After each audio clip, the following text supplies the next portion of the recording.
Ok, excelente. Buenas noches. Entonces, hoy, como les decía, vamos al estudio de Apocalipsis 13. Vamos a estar viendo lo que la Biblia nos dice en este pasaje.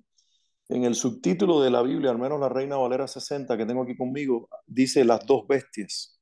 Entonces pasa a describir el autor, el escritor, en este caso Juan, a estas dos figuras proféticas que tienen un significado importante en el tiempo del fin y que nosotros debemos conocer. Pero antes de entrar en la lectura del pasaje, al menos en los primeros versículos, vamos a orar un momentito. Vamos a pedirle al Señor que nos dirija en oración.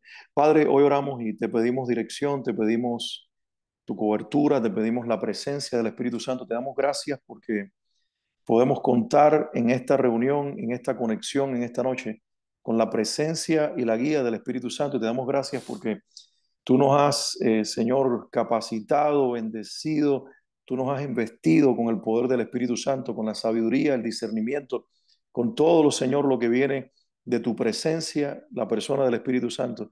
Y creemos que como autor divino, como inspirador, como el que sopló con aliento de vida, Señor, la palabra al corazón de la iglesia, en el caso de esta noche, al corazón de Juan. Así te pedimos, Señor, en esta noche que tú hables por medio de tu palabra, que tú hables, Señor, en este momento a través de la escritura en Apocalipsis capítulo 13 y que nosotros tengamos el oído para escucharte, Señor, tengamos el entendimiento, Padre, para en esta noche recibir tu palabra y conocer lo que tú tienes que decirnos, en los secretos que están escondidos, Señor, en la revelación de este capítulo 13 de Apocalipsis. Así te lo pedimos, Padre, en el nombre de Jesús. Amén y amén. Bien, mis hermanos, leemos, si tienes ahí tu Biblia, capítulo 13 del libro de Apocalipsis, y vamos a leer lo que la Biblia dice en ese pasaje de la Escritura. Dice, me paré sobre la arena del mar y vi subir del mar una bestia que tenía 7 cabezas y 10 cuernos, y en sus cuernos 10 diademas, y sobre sus cabezas un nombre blasfemo. Y la bestia que vi era semejante a un leopardo, y sus pies como de oso, y su boca como de boca de león. Y el dragón le dio su poder y su trono y grande autoridad. Vi una de sus cabezas como herida de muerte, pero su herida mortal fue sanada, y se maravilló toda la tierra en pos de la bestia. Y adoraron al dragón que había dado autoridad a la bestia, y adoraron a la bestia diciendo, ¿quién como la bestia y quién podrá luchar contra ella? También se le dio boca que hablaba grandes cosas y blasfemias, y se le dio autoridad para actuar, disculpen, 42 meses. Y abrió su boca en blasfemias contra Dios, para blasfemar de su nombre, de su tabernáculo y de los que moran en el cielo. Y se le permitió hacer guerra contra los santos y vencerlos. También se le dio autoridad sobre toda tribu, pueblo, lengua y nación. Y la adoraron todos los moradores de la tierra, cuyos nombres no estaban escritos en el libro de la vida del Cordero, que fue inmolado desde el principio del mundo. Si alguno tiene oído, oiga. Vamos a detenernos aquí un momentito en esta parte porque es la primera descripción. El pasaje, si nosotros seguimos leyendo hasta el versículo 18, el pasaje va a introducirnos aquí a dos personajes o dos figuras que se conocen en la escritura, en la descripción de Juan, como dos bestias. Y de aquí entonces que nosotros nos familiaricemos, si estás familiarizado con el lenguaje profético, el lenguaje de los últimos tiempos, vas a escuchar con frecuencia que al anticristo se le llama la bestia. Si has visto películas inclusive cristianas sobre el tiempo del fin, normalmente se le llama también a esta figura la bestia, ¿verdad? Es un título que se le da y es extraído precisamente del Apocalipsis, del libro de Daniel, y en el particular, si se trata del libro de Apocalipsis, se está refiriendo a la descripción que hace el capítulo 13. Ahora, algo que tenemos que tener en cuenta con respecto a este capítulo, que es que este capítulo es una conexión con el capítulo anterior, y eso, bueno, es obvio desde el punto de vista de la lectura, que el capítulo que estamos leyendo ahora sea la secuencia del capítulo anterior, pero no me refiero en el sentido del orden en el que aparecen los dos capítulos, sino que se están describiendo dos eventos simultáneos y similares y dos figuras proféticas reales, inclusive en el tiempo del fin, que están operando en dos niveles o en dos realidades. El capítulo 12 habla del dragón, ¿recuerdan? El dragón haciendo lucha contra la mujer, el descendiente de la mujer, el hijo de la mujer, el bebé que nace de ella, y después contra la descendencia de la mujer. Y decíamos que el dragón es aquí el diablo, como lo dice el mismo pasaje, el capítulo 12. Pero ahora cuando nosotros entramos en el capítulo 13, nos vamos a encontrar con que se empieza a hablar de una realidad en la tierra que es un reflejo de la realidad en el cielo. Es decir, en los aires, el que opera, el príncipe de la potestad del aire, como lo llama Pablo en la carta a los Efesios, capítulo 2, así llama a Satanás, lo llama el príncipe de la potestad del aire, y de ahí entendemos que él opera en regiones celestiales intermedias entre el tercer cielo y la tierra. Él opera en esos aires, en ese nivel intermedio que científicamente se conoce como universo. En ese lugar opera Satanás.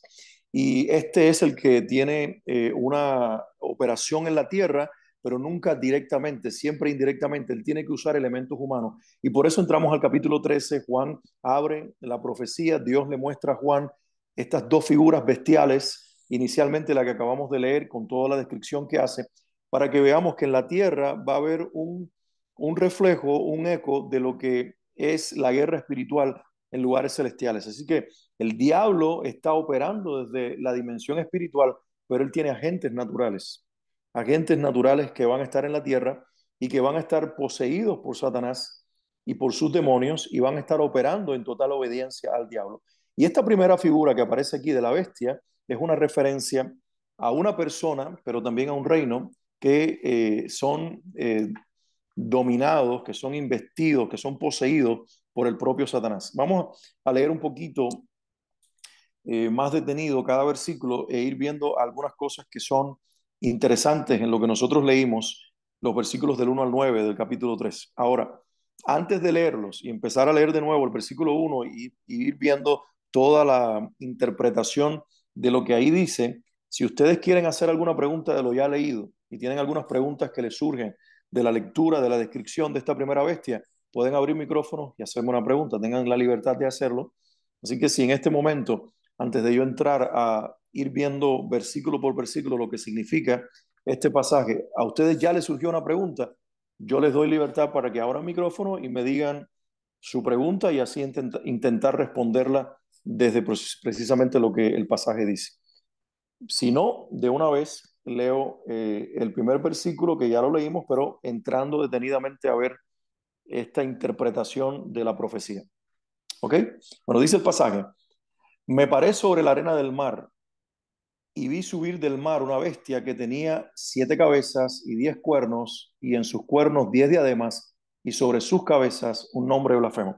Bueno, hay que tener en cuenta aquí algunas cosas. Número uno, Juan aquí nos está hablando de que ya su posición geográfica y su posicionamiento físico es un lugar en la tierra. Anteriormente lo vemos apareciendo en el cielo, teniendo visiones celestiales, siendo guiado por los ángeles en una serie de realidades espirituales, mirando las cosas desde una dimensión donde él no sabe completamente si en el cuerpo o en el espíritu. Él está viviendo una doble realidad a través de muchas de las experiencias del libro de Apocalipsis, pero aquí dice algo específico. Él dice: yo me paré sobre la arena del mar, y da impresión de que él está hablando de que está parado en la arena del mar donde él se encuentra.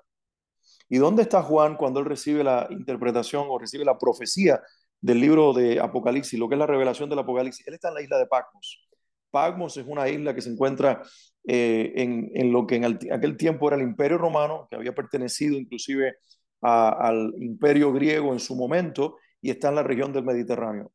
Además, él dice que cuando él se para en la arena del mar, él vio subir del mar una bestia que tenía, y la describe con 7 cabezas y 10 cuernos. En el lenguaje del libro de Apocalipsis principalmente, pero mucho del lenguaje profético también a lo largo de toda la Biblia, pero principalmente en el libro de Apocalipsis, esta profecía dada a Juan por el Señor, el mar tiene unas implicaciones bastante proféticas. Entonces, recuerden que para los judíos el mar era específicamente el mar Mediterráneo. Y es importante que veamos eso en primer lugar, porque nos puede estar dando una pista geográfica. nos puede estar diciendo de que parte de la operación del anticristo va a tener que ver con esa región del mundo.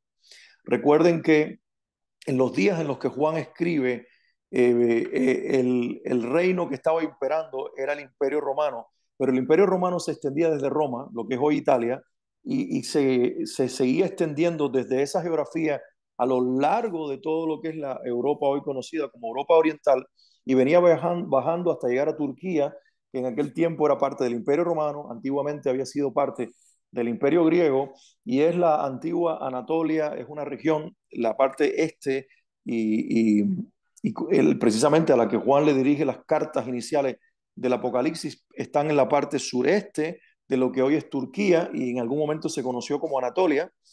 Bueno, toda esta región tiene costa al Mediterráneo, así que muy posiblemente cuando en Apocalipsis se hable del mar, se esté pensando en el lenguaje judío y en la visión, en la óptica judía, se esté pensando en ese mar. Sin embargo, nosotros podemos ver que el mar a lo largo de la profecía del Apocalipsis también representa toda operación del enemigo en las naciones de la tierra fuera del territorio de la geografía de Israel. Es decir, el mar se asocia no solamente con el mar Mediterráneo, sino también con todo acceso de la influencia mundana de las naciones paganas que viene en contra de la nación de Israel particularmente o del pueblo de Dios de forma general. Entonces aquí vemos un doble significado en esta visión de Juan de una bestia saliendo del mar. Número uno, puede estar apuntando a la geografía del mar Mediterráneo y decirnos que aunque el mundo entero va a estar bajo la influencia del maligno y de la operación del anticristo, particularmente su zona de ataque va a estar ahí en el Mediterráneo porque precisamente su target, su objetivo va a ser geográficamente hablando la nación de Israel.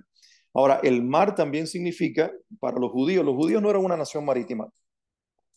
En los días de Salomón es cuando más se desarrolla el tener una fuerza marítima, pero sin embargo, si ustedes leen la historia en la Biblia de cuando Salomón tiene su imperio, que fue prácticamente el único rey judío que tuvo un imperio, la fuerza marítima de Salomón no eran judíos, eran marineros que le había prestado, por decirlo de alguna manera, el rey Irán de Tiro, el mismo que le proveyó madera para el templo y que era su aliado. Este hombre también le proveyó la fuerza marítima, porque los judíos no eran de adentrarse en el mar. En el Nuevo Testamento, cuando se habla de mar, ustedes van a ver que hay otras veces que se habla del mar de Galilea, se habla también del lago de Genesaret, porque el famoso mar del Nuevo Testamento que se menciona con tanta frecuencia no era en sí un mar, era un lago y era allí donde pescaban los judíos. Entonces ellos no eran de entrar mucho en el mar, ellos veían el mar como un lugar bastante inhóspito, inaccesible, desde donde podrían salir bestias y figuras marítimas que representaban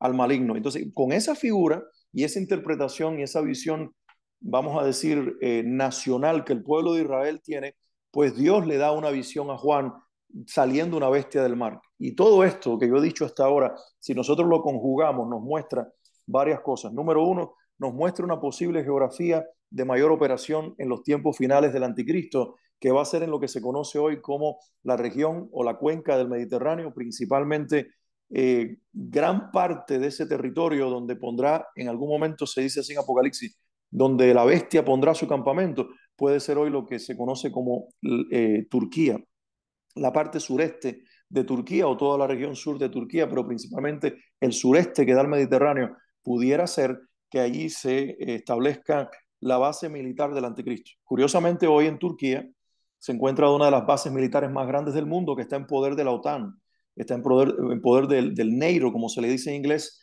que es la organización del Tratado del Atlántico Norte, que es la que está ahora frenando la guerra o influenciando de alguna manera la guerra entre Ucrania y Rusia y es los aliados occidentales. Pero quién sabe si todo ese poderío militar y toda esa infraestructura en algún momento parece ser que va a ser así, caerá en manos del anticristo.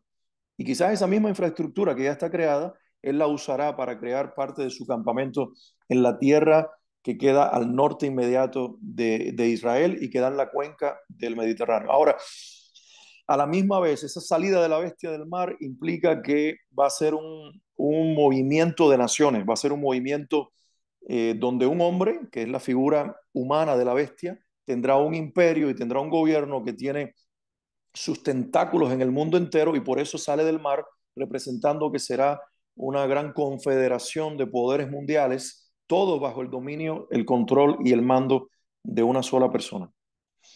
Y obviamente usa también la figura del mar como apelando a la mentalidad judía para que nosotros entendamos que lo que está saliendo tiene una connotación diabólica y tiene una connotación satánica. Teniendo esto en cuenta, nosotros ya vamos descubriendo un poquito la identidad de esta bestia y se nos describe y se nos dice que esta bestia tenía 7 cabezas y tiene 10 cuernos y en sus cuernos 10 diademas y sobre sus cabezas un nombre blasfemo. Ahora, cuando uno lee esto rápidamente, si tú has leído el libro de Daniel, esto te va a remontar inmediatamente al capítulo 7 de Daniel.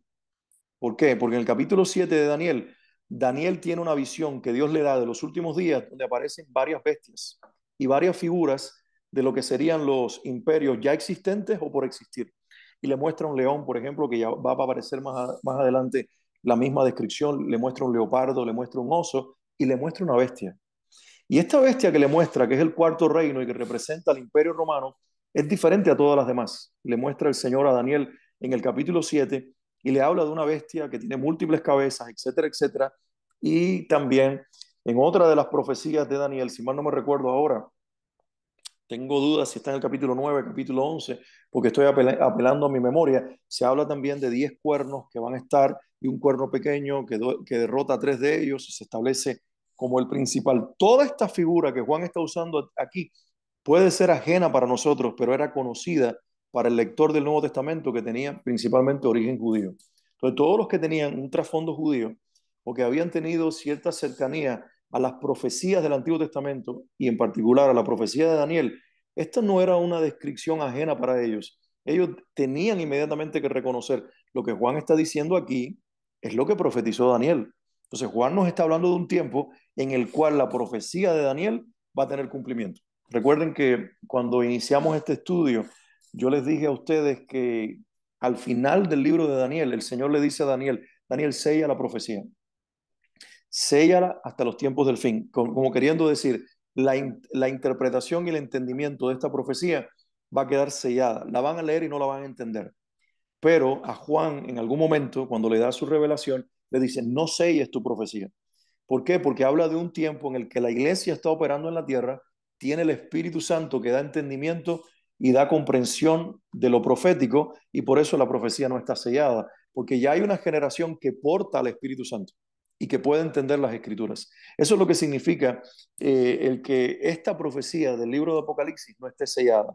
¿Por qué? Porque está siendo dirigida a una iglesia, la del primer siglo, y toda la iglesia a través de los tiempos, hasta llegar a nuestra generación, que está compuesta por creyentes, y eso nos incluye a nosotros, que hemos nacido de nuevo, que hemos recibido el Espíritu Santo, y ahora tenemos el espíritu de sabiduría, el espíritu de entendimiento, el espíritu que trae revelación y que nos permite a nosotros comprender con claridad lo que los antiguos no entendieron. Entonces, ahora nosotros podemos comprender. Aquí se está uniendo lo profético del libro de Apocalipsis con lo ya anunciado proféticamente siglos antes por el profeta Daniel y definitivamente esto tiene un grado de importancia muy especial. Dice el versículo 2, la bestia que vi era semejante a un leopardo. Dice, sus pies como de oso, su boca como boca de león, y el dragón le dio el poder, o le dio su poder y su trono y grande autoridad. ¿De qué características tiene esta bestia que aparece aquí? A diferencia de la bestia que describe al reino, al imperio romano en su primera apariencia o en su primera aparición, esta tiene varias características aquí que conjugan demasiados reinos que ya han existido y que por lo tanto tiene una geografía mucho más amplia, tiene una capacidad de abarcar unos territorios mucho más amplios en toda esa región que era importante en los días en que se escribe toda la Biblia y principalmente el libro de Apocalipsis. Entonces, mire, dice, ¿a qué era semejante? Número uno, tenía semejanza a un leopardo. Si nosotros volvemos al libro de Daniel, no lo vamos a hacer hoy por cuestión de tiempo, pero ustedes pueden leer la profecía de Daniel capítulo 7. En el libro de Daniel, el capítulo 7, cuando se habla de un leopardo, se asocia, es el tercero que aparece, porque se habla primero de un león, luego de un oso y luego un leopardo. El leopardo, que aquí es mencionado en primer lugar, representaba al imperio griego. Si quieren ahí, anótenlo por alguna parte. En la profecía de Daniel, el leopardo es el animal que se usa para representar al imperio griego. Entonces, es menos fuerte que el león, pero es un depredador. Quizás es más ligero que el león. Y eso representaba a Alejandro Magno, su imperio, cuando tenía menos fuerza que el león babilónico, pero tenía mucho más alcance y por eso con más rapidez se extendió sobre la tierra. Por ejemplo, el imperio griego llegó casi hasta la India. Alejandro Magno no conquistó la India porque no quiso, pero llegó hasta ese territorio y estuvo a punto de conquistarlo y se retiró, porque fue muy rápido. A los 32 años y medio, casi 33, Alejandro Magno muere y había tomado el poder a los 20 años. En tan solo 13 años, desde Grecia, o desde lo que inclusive territorio hoy romano, todo lo que es la Grecia actual, y así hasta llegar hasta la India se extendió de una manera impresionante. Fue muy rápido como un leopardo, pero no tan fuerte como un león. Pero dice que la apariencia de esta bestia es la de un leopardo. Entonces, si el leopardo representa al imperio griego, ¿cuál va a ser la apariencia de la bestia? Va a ser la apariencia del antiguo imperio griego. Va a lucir como Grecia. De Grecia viene el conocimiento, de Grecia influye el pensamiento romano más tarde e influye el pensamiento universitario e intelectual inclusive de nuestros días. El pensamiento hoy en el mundo actual todavía es helenista. La forma de pensar, cuando se dice helenista, se dice griego. Los helenos son los griegos. Entonces, la forma de pensar del mundo moderno tiene mucho que ver con la Grecia antigua. Todavía la filosofía tiene influencia griega.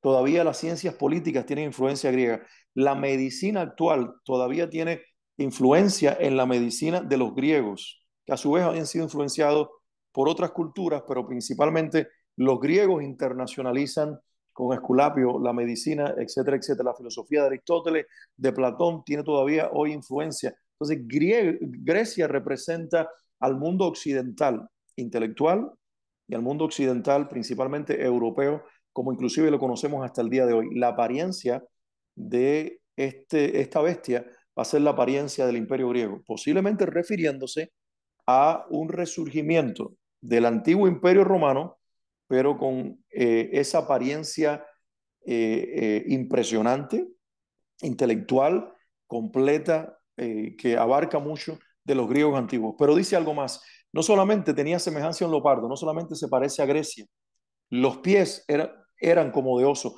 o son como de oso. El oso en la profecía de Daniel era la manera de representar, usando este animal, al imperio medo-persa, el imperio de los persas, los medo-persas.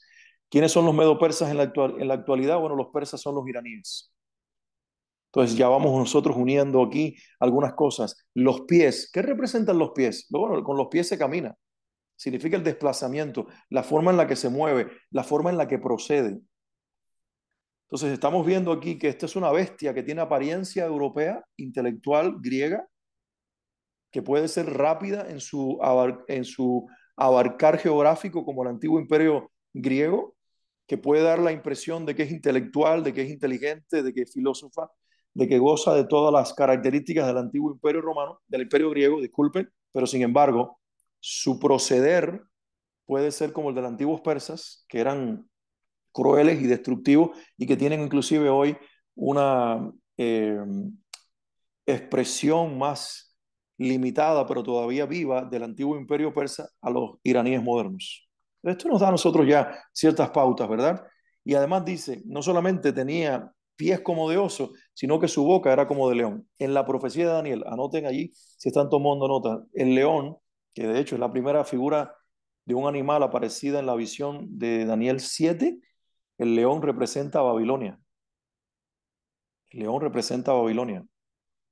Así como en el sueño de Nabucodonosor del capítulo 2, la cabeza de oro representa a Babilonia, en Daniel 7, el león representa a Babilonia. De hecho, el estandarte de Babilonia era un león. El estandarte de los imperios, creo que lo conserva en la actualidad y por eso algunos intérpretes modernos confunden a estos reinos con equivalentes modernos. Por ejemplo, algunos dicen, bueno, el oso es Rusia, no sé si ya lo han escuchado por ahí, que el oso representa a Rusia, porque hoy en la actualidad se le llama a Rusia el oso, pero en los días en los cuales Juan escribe, Rusia como nación, como imperio, no figuraba. no había surgido todavía. Por otra parte, dicen que el león es Gran Bretaña porque es el símbolo del Imperio Británico, del Imperio de Gran Bretaña, pero no lo era en ese momento en que Juan tiene esta revelación. Sí, pero él está hablando del futuro, pero él está usando la profecía de Daniel. En realidad, un buen profeta de Dios, antes de hablar del futuro, va al pasado y usa la profecía antigua para darle entonces una revelación en el futuro. Y es lo que hace Juan aquí. Como buen intérprete de la profecía y como buen receptor de la profecía, él lo que toma es la profecía de Daniel y la lleva al futuro y dice, esto es lo que va a ocurrir. Entonces, en la profecía de Daniel, el león es Babilonia. Y en la boca, dice que la boca de esta bestia o su forma de hablar es como Babilonia. Entonces, miren ya las características que nosotros tenemos aquí. Tiene apariencia de Grecia, que ya la describimos. Tiene un andar, un proceder, un movimiento como el de los persas, pero tiene boca de león, tiene boca de Babilonia. Babilonia es representada como un león que tiene dientes de hierro, como un león que aplasta, como un león que destruye, como un león que no deja nada en el camino. Y aquí está hablando de que va a ser un león conquistador, destructor, cruel, pero además, más adelante se nos va a decir que con su boca esta bestia blasfema. Entonces, Babilonia tendía a atraer el culto a su persona y por lo tanto nos está hablando también de una característica donde esta bestia también es un blasfemo que intenta blasfemar el nombre de Dios de dos maneras, hablando mal de Dios y de las figuras de Dios, pero también trayendo culto a su persona y haciendo que sea adorado él como persona o su reino, en este caso también como una expresión de sí mismo, la bestia. Dice, vi una de sus cabezas como herida de muerte, o anteriormente, debo leer el cierre del versículo 2 dice que el dragón le dio su poder y su trono y grande autoridad. Si ya sabemos por el capítulo 12 que el dragón es el diablo, entonces el diablo le da, dice a la bestia, le da su trono, específicamente dice aquí, le da su poder y le da su autoridad. Entonces vemos aquí que el diablo directamente, no una potestad demoníaca, que es muy diferente. El diablo mismo le va a entregar su trono, su poder y su gran autoridad. Entonces, el trono, en algún momento ya leímos cuando se le escribía a una de las iglesias, vamos a tratar de hacer memoria, vamos a recordar, recuerda, cuando se le escribe a una de las iglesias, de las 7 iglesias, le dice que tú estás donde está el trono de Satanás. ¿Lo recuerdan? Y hablábamos que era que allí se encontraba el trono de Júpiter, que fue tomado y ahora aparece más tarde, de alguna manera los nazis se llevaron esa esfinge de Júpiter y la tienen todavía en la actualidad en la Alemania moderna, está en un museo la esfinge de Júpiter que estaba en esa ciudad del antiguo Imperio Romano de los días de Juan. Y cuando Juan le escribe a la iglesia, le dice, tú estás donde está el trono de Satanás. Puede estar refiriéndose que cuando le entrega su trono, él le está entregando principalmente un centro de operación desde esa región que en los días de Juan era el Asia Menor, pero que hoy es el sureste de Turquía. Pues posiblemente nos está dando una pista geográfica de dónde se encontraría o se encontrará en el futuro el sistema de operación de la bestia. Le va a dar además su poder. El diablo le va a dar poder para que opere en la tierra y va a hacer cosas sorprendentes, sobrenaturales. Nosotros vamos a ver en el tiempo del fin, la generación que esté viva, si eh, en ese momento nosotros estamos vivos, no lo sé, pero los que estén vivos, que la Biblia aquí testifica que habrá creyentes en la tierra en ese momento, van a ser testigos de dos operaciones sobrenaturales. Y solamente los que tienen el Espíritu Santo van a poder discernir si la operación es sobrenatural con un origen divino o es sobrenatural con un origen satánico. Porque los efectos físicos de la operación sobrenatural van a ser muy idénticos. De hecho, en algún momento, cuando se describe la segunda bestia, los versículos del 10 en adelante, que no hemos leído todavía, dice que hará caer fuego del cielo. Y ya vimos nosotros en capítulo 11 cuando se habla de los dos testigos que en ese periodo de la historia van a estar ministrando en la tierra, ellos, uno de ellos al menos, que se compara con el poder de Elías, hace descender fuego del cielo. Entonces, Va a haber una operación sobrenatural de los hombres de Dios y va a haber una operación sobrenatural de las bestias poseídas por el demonio. Entonces va a ser un tiempo muy engañoso, un tiempo muy confuso, pero los que tienen el Espíritu Santo van a tener la brújula espiritual para saber en qué dirección ir y van a tener el discernimiento del Espíritu para saber qué es de Dios y qué no lo es. Bendito sea el Señor por la presencia de su Espíritu Santo. Ahora, versículo 3 dice, vi que una de sus cabezas fue como herida de muerte, pero su herida mortal fue sanada y se maravilló toda la tierra en pos de la bestia. Quiero detenerme aquí un momentito y hacer una pregunta como si ustedes la estuvieran haciendo. Bueno, entonces, ¿quién es esta bestia? ¿Quién es esta bestia? Seguramente ustedes han escuchado ya, porque esto no es algo oculto, esto es algo que todo el mundo conoce. La identidad que se le da a la bestia es al anticristo, ¿verdad? Ahora, yo creo que sí, que la bestia representa al anticristo, pero yo creo que la bestia representa no solamente al anticristo, representa al reino del anticristo. ¿Por qué? Porque cuando se describen estos animales, se están describiendo imperios. Cuando se habla de un león, se hablaba de Babilonia. Babilonia fue un imperio. Nabucodonosor fue un rey, pero Babilonia fue un imperio. Y la figura del león se le otorga al imperio, no al rey Nabucodonosor directamente. La figura del leopardo se le otorga a Grecia y Grecia fue un imperio y así sucesivamente. Entonces, de la misma manera, esta bestia en primer lugar tiene estas características tan horribles porque se nos está dando a entender, se nos está diciendo claramente, esta va a ser un imperio con unas proporciones bestiales porque va a unir a todos los imperios que han existido hasta la fecha. Va a unir al imperio babilónico, extinto imperio babilónico, pero toda la geografía y toda la influencia del antiguo imperio babilónico va a estar en este último imperio mundial.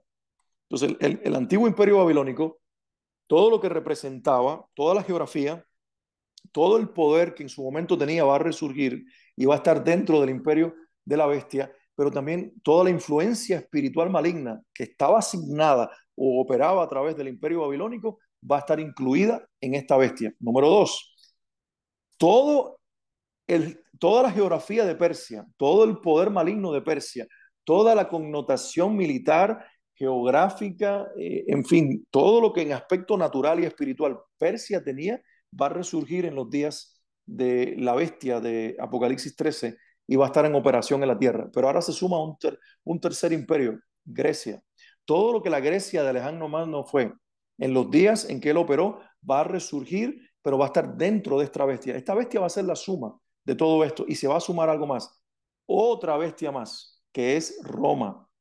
Y de hecho, cuando se describe a esta bestia, se le da 7 cabezas, 10 cuernos, y es la descripción que hace Daniel del imperio romano. Entonces, principalmente se nos está diciendo, esta bestia es el antiguo imperio romano, pero con todo el poder maligno de los otros 3 imperios. Entonces, este quinto imperio es el resurgimiento del último, pero a la misma vez de todos los anteriores. Fíjense lo que el diablo va a hacer.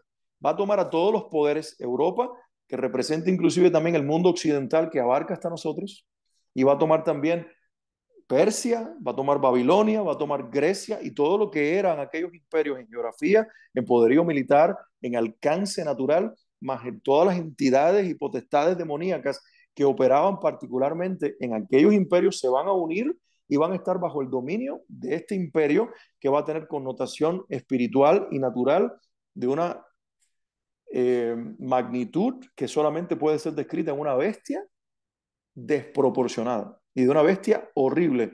Eso es lo que está tratando de decir Juan aquí. Entonces, la bestia en primer lugar es el imperio del fin de los tiempos, el imperio del anticristo, que va a ser un imperio global y que va a tener todas las expresiones de los imperios anteriores y todas las manifestaciones demoníacas de los imperios anteriores, para que nosotros entendamos la connotación de lo que va a estar ocurriendo en la tierra. En estos días veía con mi familia una película que es sobre Olimpiadas de 1936, cuando Hitler estaba en el poder y lograron los nazis que las Olimpiadas se celebraran en Berlín, en Alemania, y bueno, tuvo una connotación eso increíble porque el mundo se abrió a la Alemania nazi, que todavía no había ido a la Segunda Guerra Mundial, pero que ya tenían su ideología bien marcada y ya estaban abusando de los judíos. Y es triste cuando te ponen las escenas de lo que estaba pasando en Alemania en aquel momento y cómo maltrataban a los judíos. Tú podías sentir en la mirada de los generales nazis, aún de los soldados rasos, cuando tenían contacto con el pueblo, cómo ellos odiaban a las personas, cómo el diablo se estaba manifestando. Y yo decía, esto es lo más reciente que el mundo moderno ha tenido en Europa solamente, pero que tuvo influencia en el mundo entero. Es lo más reciente que el mundo moderno ha conocido de lo que será el imperio del anticristo en los últimos días. Y ni tan siquiera los nazis se asemejan a lo que será el imperio del anticristo. Esto va a ser algo de magnitudes incalculables que nosotros no podemos ni tan siquiera entender, diabólico en toda la expresión de la palabra, porque hasta el momento no ha habido imperio sobre la tierra al que Satanás mismo le haya otorgado su poder. Este, este, este reino y este rey, porque ahora emerge el rey, el anticristo, es también la bestia.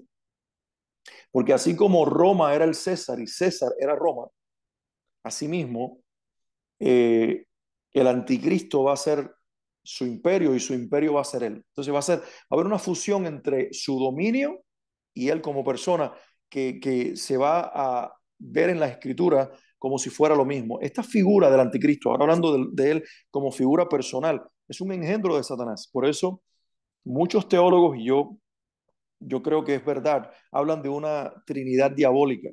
Una trinidad diabólica que está compuesta por el diablo, que trata de ocupar la figura del Padre en la Trinidad. Habla de la figura del anticristo, que es el antagonista, no solamente el que se le opone a Cristo, sino el que quiere estar en lugar de Cristo. Anti significa en contra de, antagonista, pero también en lugar de. Y el anticristo es la suma de las dos cosas. Alguien que viene contra Cristo, pero que primero quiere estar en su lugar. Y esa es la figura del anticristo, una figura humana, así como el Hijo se humanó. Y finalmente hay una segunda bestia que veremos más adelante, posiblemente la semana que viene, que representa a la tercera persona de la Trinidad diabólica, que viene a ser el antagonista del Espíritu Santo. El diablo es un suplantador y un mentiroso, y él quiere parecerse a Dios en todo el sentido de la palabra, y se va a armar su propia Trinidad. Él, como la figura espiritual, su primera bestia, que es el anticristo y el imperio que él domina, y su segunda bestia, que es un falso profeta que va a ser levantado y que luego vamos a describir dónde y cómo serán sus operaciones y sus características. Pero quería decirles esto antes de seguir viendo la descripción. Estamos en presencia aquí de un imperio y de un emperador, de un reino y de un rey. Este reino va a ser el gobierno mundial de un rey que es el anticristo. Este imperio es el imperio diabólico que va a operar en los últimos días y este emperador diabólico es el engendro de Satanás, que es el mismo anticristo. El anticristo sí es una figura humana, pero que tiene una expresión en su reino y se describe aquí. ¿Por qué tiene 7 cabezas? ¿Y por qué tiene 10 cuernos? Bueno, 7 cabezas en la profecía de Daniel, tanto también en la profecía aquí del libro de Apocalipsis, tiene que ver con los poderes militares y políticos que van a estar alrededor del anticristo. Él no va a estar solo, él va a tener aliados, va a tener expresiones de poder, así como el diablo tiene jerarquías, y así como Dios ha establecido jerarquías angelicales. Bueno, en la tierra el anticristo va a tener con él aliados, va a haber 7 poderosos. Curiosamente, hoy en el mundo, por ejemplo, no estoy diciendo que estos van a ser, pero por ejemplo, dentro de las naciones poderosas se conoce el grupo de los 7. Algo similar a eso será. Quizás no la misma, no el mismo orden de naciones, van a ser sustituidas algunas, pero va a haber 7 naciones. Pero dice que tiene 10 cuernos, ¿verdad? Y estos 10 cuernos se representan 10 reinos. Más adelante, en Apocalipsis 17, se dice categóricamente, y estos 10 cuernos son 10 reinos. Entonces son 10 regiones de la tierra que van a estar en operación aquellos días. En otras palabras, va a haber una nueva reestructuración del territorio del planeta y se va a dividir en 10 regiones. Y esas 10 regiones van a ser gobernadas por el anticristo y sus 7 principales. Esos 10 reinos van a tener entonces sobre ellos al anticristo y a sus 7 aliados que van a estar allí. Es lo que dice Daniel y es lo que se interpreta también del libro de Apocalipsis, para que vayan entendiendo la figura de por qué 10 cuernos y de por qué 7 cabezas. De hecho, además, Dice Daniel que de los 10 cuernos sale un cuerno pequeño que destruye a 3 de ellos. Y solamente él se sube sobre 7 de estos reinos. Así que parece que en algún momento algunas regiones del mundo se van a sublevar contra el anticristo y él va a lograr aplastarlos y gobernar inclusive directamente sobre esas regiones que antes estaban bajo el poder de sus supuestos aliados militares. Ahora, dice, es por eso quizás que hace aquí alusión a la herida en la cabeza. Versículo 3. Dice, vi una de sus cabezas como herida de muerte, pero su herida mortal fue sanada. ¿Qué interpretan la mayoría de los intérpretes de la Biblia? Que esto representa una herida literal a la cabeza del anticristo y que él va a resucitar, porque quiere suplantar a Cristo en todo el sentido de la palabra y que inclusive va a falsear una resurrección. Pudiera ser, pero pudiera ser una referencia a un cisma político que va a ocurrir, a una división política que va a ocurrir y que va a ser como una herida de muerte, porque me llama la atención que habla de una de sus cabezas, heridas con una herida mortal, pero que va a ser sanada. Entonces, posiblemente, al referirse a una de las 7 cabezas, se esté refiriendo a ese levantamiento en contra del anticristo y cómo va a ser sanado por medio de la imposición y del control que éste va a operar y que esto inclusive va a darle mayor connotación y mayor poderío frente a las naciones de la tierra. Lo uno y lo otro, ustedes pueden interpretarlo de la manera con la que más se alineen. Puede ser que lo que más acostumbrados estén a, a, a escuchar es que va a ser una herida real, física, que el anticristo como persona va a morir, pero me llama la atención que aquí dice que es una de las cabezas de la bestia. Y si nosotros vemos que las cabezas representan poderíos, aliados militares, aliados políticos que va a tener el anticristo, se puede representar un cisma interno que va a haber una herida porque va a atacarlos con todo, va a destruirlos aparentemente, y luego va a sanarlo con su poder y con su dominio y con su imposición, y esto le va a dar inclusive mayor auge, mayor alabanza, porque es lo que dice precisamente el versículo 4 que al suceder esto, dice, de hecho el versículo 3 en la parte final dice que cuando la herida mortal fue sanada, la tierra completa se maravilló, dice, y se maravilló toda la tierra en pos de la bestia. Entonces, todo el planeta, en ese momento, si había dudas de que este hombre es grande y poderoso, todas las naciones de la tierra en ese momento se van a convencer de que no hay nadie como la bestia.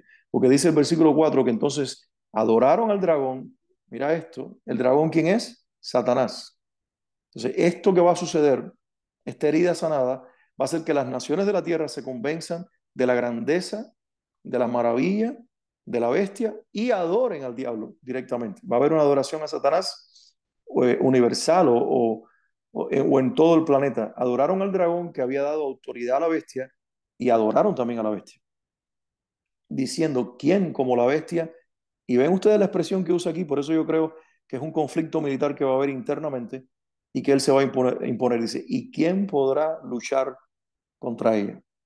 Que cuando él logre apagar toda sedición que se levante y todo levantamiento que hay, lo que se va a provocar es una maravilla mundial, un asombro mundialmente, y el asombro de las naciones va a ser, wow, este hombre es increíble, este hombre es poderosísimo y sin dudas a quien él adora es digno de adoración. Entonces van a adorar a la bestia, porque en ese momento la bestia no solamente va a traer toda la adoración hacia él, sino que tiene el compromiso y la responsabilidad de que también sea dirigida la adoración a quien está detrás de él, que es el dragón, que es Satanás. En este momento, ya en esta segunda mitad de los 3 años y medio finales, que es la gran tribulación, el diablo va a hacer que la bestia no se oculte más detrás de una figura de aparente hombre de paz, sino que él mismo va a revelar quién es a quien él adora, y las naciones van a adorar al dragón, van a adorar al dragón y a la bestia. Y esto nos habla del deterioro espiritual de las naciones en ese momento, de cómo van a sucumbir, cómo van a caer, cómo se van a entregar a la adoración pagana de una manera horrible. El mundo va a ceder su adoración y ya no va a estar dividida la adoración de las naciones. Se la van a entregar completamente a Satanás. Y esto parece una victoria del diablo, pero la buena noticia es que va a ser solamente temporal. Es una, vamos a decir, una autoridad delegada que Dios le va a entregar al diablo, pero por un corto periodo de tiempo, solamente 3 años y medio. Y dice que se le dio una boca. Recuerden que dice que tenía una boca como el león. Se le dio una boca que hablaba grandes cosas y además de eso, blasfemias.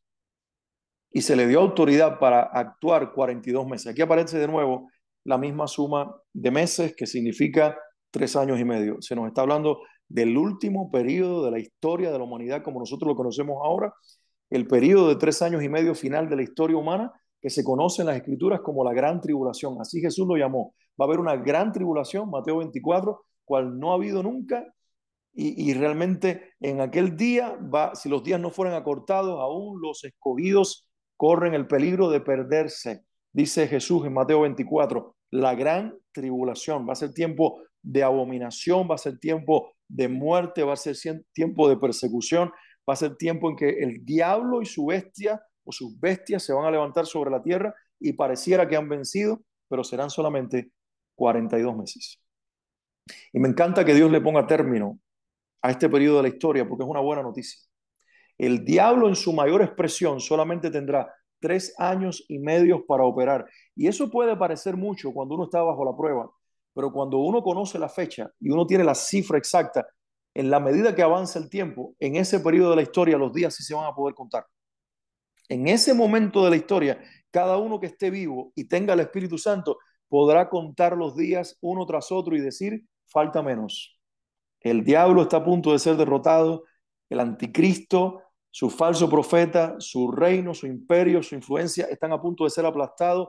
Cristo está a punto de aparecer en la escena de la historia y en la escena final del planeta. Y eso es para celebrar. En medio de tanto negativo que se está narrando aquí, el ponerle fecha a este periodo de la historia es una buena noticia para los creyentes y para la iglesia presente en ese momento de tribulación.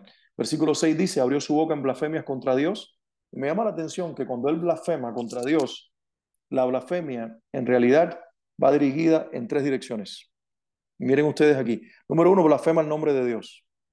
Es decir, va a dirigir la blasfemia directamente hacia la persona de Dios. Pero en segundo lugar, dice, blasfema el tabernáculo de Dios.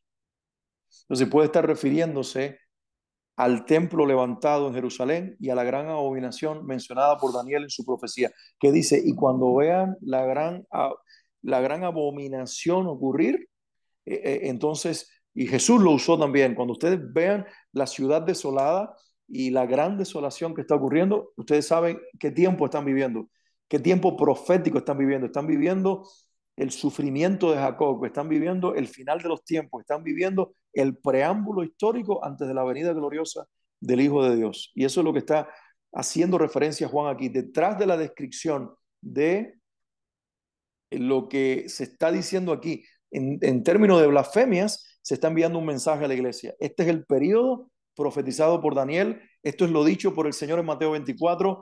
Iglesia, lo que estamos viendo es, Juan está diciéndole a los creyentes de todos los tiempos, ese periodo de la historia, cuando lo vean delante de sus ojos, sepan que estamos cerrando la historia y que Cristo está por aparecer. Y dice que además va a lanzar sus blasfemias contra los que moran en el cielo. ¿Quiénes son los que moran en el cielo? Bueno, los ángeles, pero también los redimidos. Entonces parece ser que como no puede alcanzar a las almas de los que ya están en la presencia del Señor, en su impotencia, esta bestia va a blasfemar contra los ángeles de Dios, a los que no puede vencer, y las almas de los que ya están en la presencia del Señor, porque le adelantaron. Por eso dice Apocalipsis, de aquí en adelante, bienaventurados, benditos los que mueren en el Señor. Y la muerte en ese momento de la historia va a ser una recompensa para el que se va con Cristo a través de la muerte. ¿Por qué? Porque dice que le va a producir tanto dolor al anticristo que va a blasfemar ese nombre también, el nombre de los redimidos. Y esto habla de que no solamente el Señor es el enemigo del diablo, sino los redimidos de Cristo están en la mente y en la mirada del diablo. Él nos quiere destruir y cuando no lo puede hacer, lo único que puede levantar son blasfemias. Versículo 7 dice, y se le permitió hacer guerra contra los santos y vencerlos. ¿Quiénes son los santos? Bueno, a lo largo de la historia del Antiguo Testamento, santos se refiere al pueblo de Israel. Por eso la mayoría de los intérpretes bíblicos dicen que aquí, como no se usa la expresión iglesia, se está refiriendo a Israel. Pero en el Nuevo Testamento, cuando los apóstoles les escriben a las iglesias, se les llama a los creyentes, ¿de qué manera? Santos. Pablo le dice a la iglesia de los Corintios, bueno, saludos a todos los que están allí, a todos los santos que se encuentran en la provincia en la provincia donde estaba la ciudad de Corinto. Él los llama santos, y así en otras partes de la Biblia también. Santo significa apartado para Dios, santo significa escogido por Dios, santo significa completado por Dios en Cristo y lleno del Espíritu Santo. Santo es una referencia a los santos del Antiguo Testamento, los redimidos, pero también del Nuevo Testamento, y aquí puede ser la suma de judíos y de gentiles lavados por la sangre del Cordero. Ya aquí no se hace diferencia. Ya aquí no hay diferencia entre Israel y la iglesia, solamente se les llama santos. En este momento de la historia, Dios solamente ve santos, no importa su geografía, no importa su ascendencia, no importa si son descendientes de judíos o de gentiles, Él está mirando a redimidos, Él está mirando a los que portan al Espíritu Santo, y la Biblia dice que estos son los santos. Pero hay algo aquí triste, entre comillas, que se le va a dar poder al anticristo para hacerle guerra a los santos y vencerlos. Es decir, se le va a dar autoridad para vencer al pueblo de Dios, a la suma de los redimidos, tanto judíos como no judíos. Y la pregunta es esta: ¿de qué manera el enemigo puede vencer a los santos? Hay una sola forma, y es físicamente. Él no puede vencernos espiritualmente. ¿Por qué? Porque espiritualmente estos santos le van a pertenecer al Señor.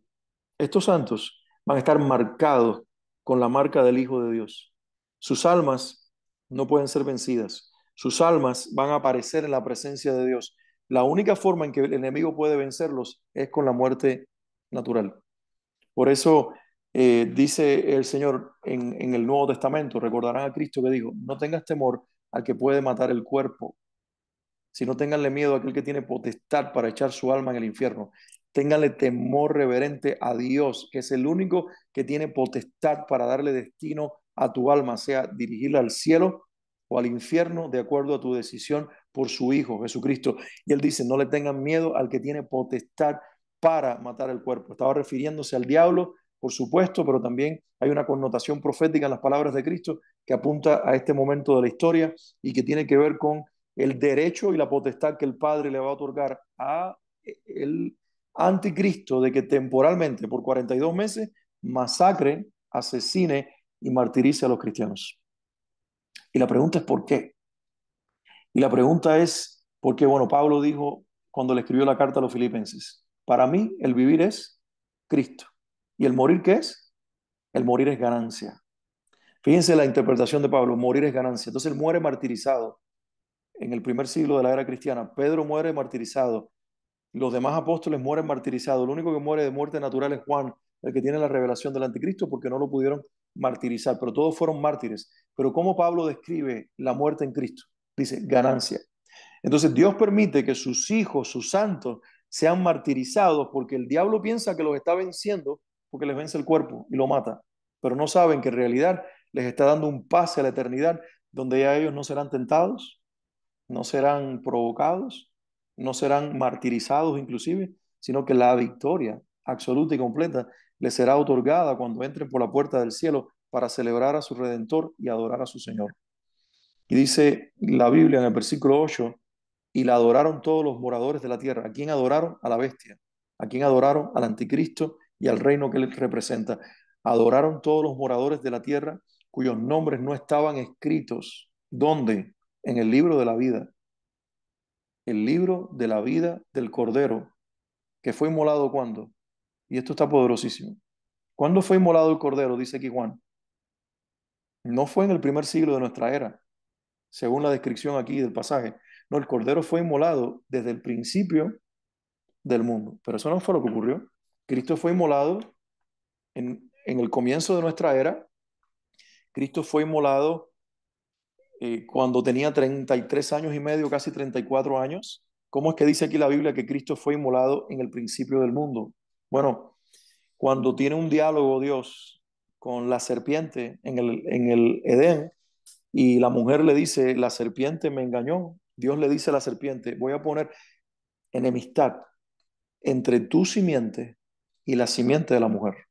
Y tu simiente va a herir a la simiente de la mujer en el talón, en el calcañar, pero la simiente de la mujer te herirá a ti en la cabeza. Y cuando nosotros entendemos por la escritura quién, o nos preguntamos según la Biblia, quién es la simiente, bueno, no hay otra persona, no hay otra figura, no hay nadie que pueda ocupar ese lugar, solamente Jesucristo. En el inicio ya Dios estaba hablando acerca de la redención. Si nos vamos un poquito más adelante en la Biblia, y llegamos al Nuevo Testamento, en Efesios capítulo 1, la Biblia dice en el versículo 3, bendito sea el Dios y Padre, ¿de quién? De nuestro Señor Jesucristo. ¿Que qué? Que nos escogió en Él. ¿Cuándo? Antes de la fundación del mundo. Es decir, la cruz fue un evento materializado en nuestra era, al comienzo de nuestra era, hace 2000 y tantos años atrás. Pero el Padre inmoló a su Hijo en la eternidad y lo reveló desde el principio en el Edén como un hecho. Recuerden que Dios no vive en el tiempo, Dios vive en un eterno presente. Y lo que para nosotros ocurre a lo largo de procesos y de episodios en la historia, ya para Dios era y ya para Dios había sido consumado. Y esto es poderosísimo. Desde antes de que fuese, ya el Cordero había sido inmolado en el corazón del Padre. ¿Recuerdan a Abraham?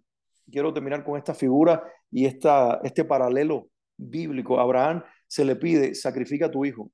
Y Abraham prepara todas las cosas, la leña, al hijo, sube a la montaña, levanta el altar de piedra y pone al hijo en el altar. Cuando pone al hijo en el altar y lo amordaza y la leña preparada, que ya va a sacrificarlo con su cuchillo, es interrumpido por el ángel de Dios. No, no lo hagas. Tu fe ha sido probada. El que dice Hebreos capítulo 11, que por la fe Abraham creyó que su hijo iba a ser resucitado. Es decir, Abraham, antes de sacrificar a su hijo en la piedra, en el altar de piedra, ya lo había sacrificado en su corazón. Y como Dios vio el sacrificio que había ocurrido en el corazón, fue suficiente para impedir que el sacrificio humano sucediera, porque Dios no pide sacrificio humano, solo el de una persona, el de su Hijo Jesucristo. Por eso es que Dios llama a Abraham su amigo, porque Abraham en la tierra logró ser como Dios en ese sentido. ¿De qué manera? Abraham en su corazón sacrificó a su hijo.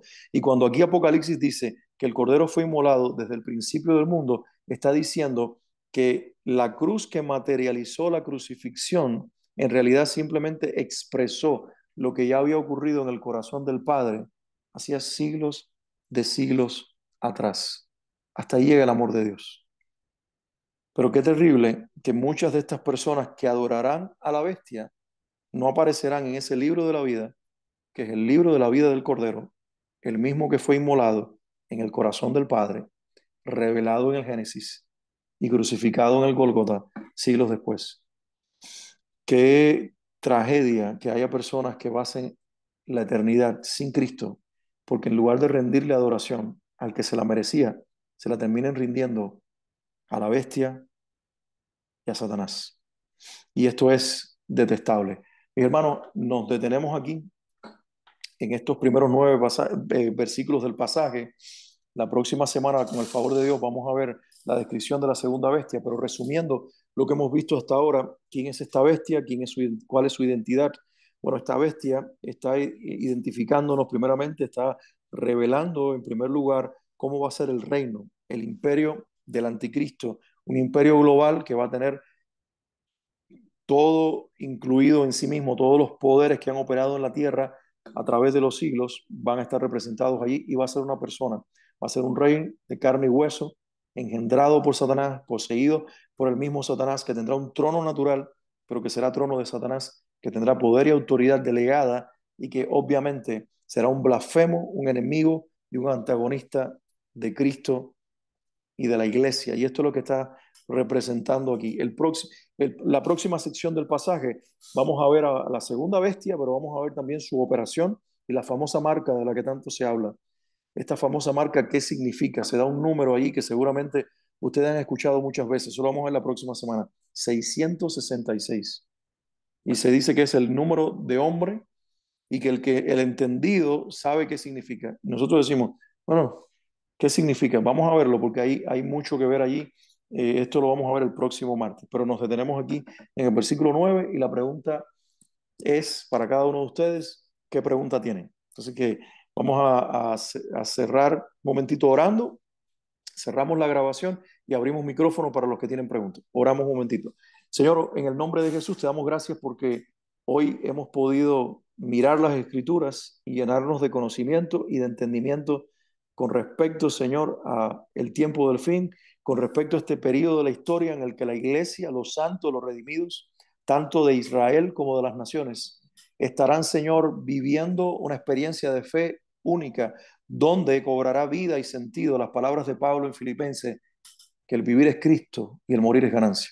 Señor, yo te pido que ahora en este tiempo que nos encontramos, que no es el tiempo del fin, tú nos permitas a nosotros ser una iglesia llena del Espíritu Santo para preparar el camino a la iglesia de la generación del tiempo del fin. Padre, yo te pido en el nombre de Jesús que seamos una iglesia de la palabra, entendida en las escrituras, que te cree, que te ama, Señor, que vela como aquella que está preparada para el regreso de su Señor. Y te pedimos, Señor, que nosotros no nos durmamos, sino que por el contrario, despertemos del sueño y que nuestras lámparas tengan aceite suficiente para esperar al novio Jesús cuando éste aparezca en las nubes por nosotros. En el nombre de Jesús. Amén y amén. Cerramos la grabación y